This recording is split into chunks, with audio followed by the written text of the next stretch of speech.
Welcome to Haltita Dope Movie Review. You heard it right. In our last episode, we braved a 97-minute poop show that dared to call itself a movie, The Marvels. Hi. And it seemed to stretch into a time vortex lasting 3 hours for us mere mortals. So on this episode,准备yourselves, because Awid and I embarked on a daring quest through a 157-minute epic, Napoleon. Believe it or not, it felt like a breezy 97-minute stroll compared to the Marvel's Snorefest. If Napoleon had been a 6-hour epic or a 2-part saga, I dare to say it would go down in the Cinematic Hall of Fame as one of the greatest films ever made.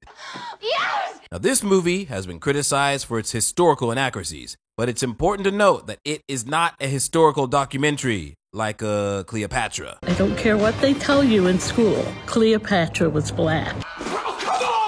Napoleon is very much a commercial film that takes historical liberties. One thing is certain, this film has rekindled our desire for Hollywood and what we hope is a long sabbatical from superhero movies. We found ourselves marveling, legitimately this time, at the intricate dance of filmmaking, proving that movies might just be the closest thing we have to a lifelike time capsule. Picture this, a film with a leading lady who effortlessly embodies both sensuality and sophistication, sprinkled with just the right amount of camera steaminess. Add in some grandiose and brutal war sequences, a plot smoother than a lubricated banana on ice, intricate visuals, music that echoes a symphonic masterpiece, surgically well-timed humor, and editing so snappy, it's like scrolling through IG Reels, yo. Come to think of it, I don't think I even looked at my phone once during this 2.5-hour monstrosity. But don't get it twisted. While we were very well caught up in Napoleon's drama, there were a few things we couldn't help but notice. You know, like missing out on Joaquin Phoenix's deep dives into the human psyche and profound dialogues like we witnessed in The Joker. And maybe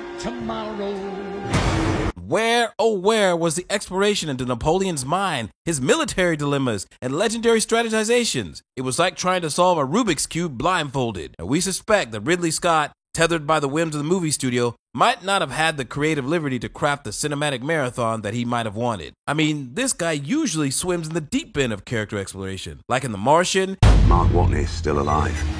Woo! In your face, Neil Armstrong. Kingdom of Heaven, What is Jerusalem worth? Nothing. and American Gangster. Either you're somebody or you're nobody. Be right back. But upon viewing Napoleon, it's very clear. Sacrifices had to be made, and it was much more than just scenes that ended up at the guillotine. And we can only hope and pray for a 6-hour director's cut of Napoleon in the next half year or so. But we gotta give props where props are due. The short style editing kept us glued to our seats the entire time. Now in today's world, that is a rare kind of success, yo. But we do have 2 issues with this film: women and war. Spoiler alert, well, kind of. Very careful. Simp. Hear and know this word before watching this movie. I know there's going to be some French people out there who may lose their baguettes for me saying this, but for me, this movie is the ultimate simp-cess story, and it's all because of its female lead, Vanessa Kirby. My God. I first took notice of her in the previous 2 Mission Impossible films. Her charisma, her cheats, is all about stunning presence while playing Queen Josephine, and will make you Google her immediately after the film is over. Kirby's performance embodies this unique French je ne sais quoi, with heavy hints of S&M, reminiscent of Marquis de Sade, that era's SM au Xiang. She displays bold mental sadomasochism in the face of very harsh realities. When Napoleon was in Egypt, he wrote countless letters to Josephine, but she left homeboy on red. And after Josephine's very public affair, Napoleon cried to her, "I'm nothing without you."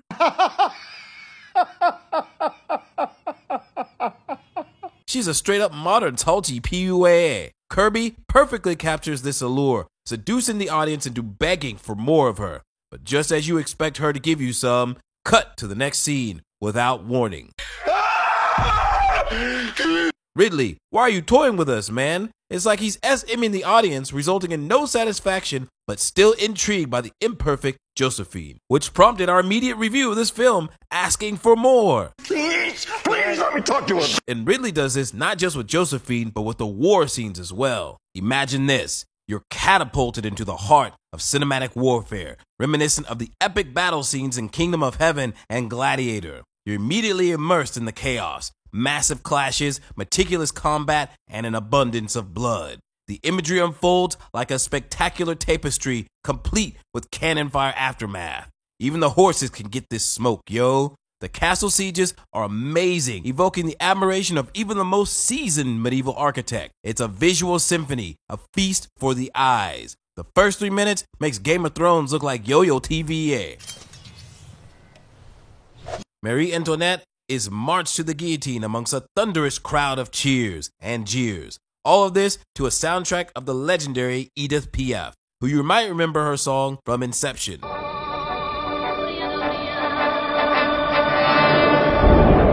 This time, it's her cover song, Ça Ira, which serves as very dark humor because while Marie Antoinette is getting her head forcibly relocated, this song is playing the chorus inspired by Benjamin Franklin, which literally means, "It'll be fine."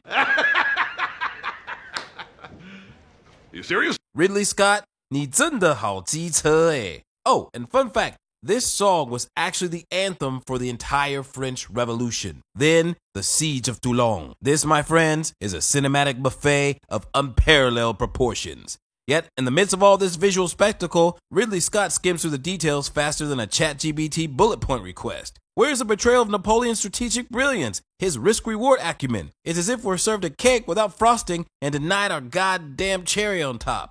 Don't get it twisted, the war scenes dazzle, but they lack the secret sauce. Napoleon's tactical genius, his ability to orchestrate the battlefield with unparalleled finesse. Now, I understand the delicate balance. Dive too deep into the intricacies of war strategy, and you risk losing the broader audience. But not us, yo. We like to go deep. Dig it up, baby! Grab it home! Give us a 6-hour love affair with Napoleon's life drama, and don't be stingy with the Josephine scenes. So in our humble and enthusiastic opinion, let's transform this cinematic experience into a dynamic duo. Act 1, Napoleon, a song of simps and hoes. Weird.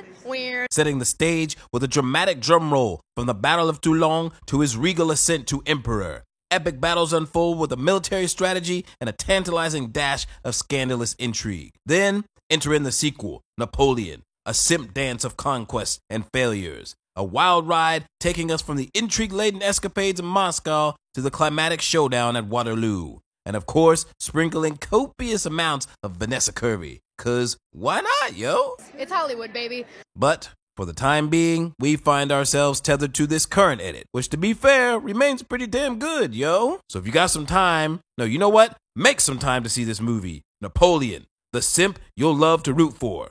Now I know. And knowing is half the battle. And then like this video, please. Peace!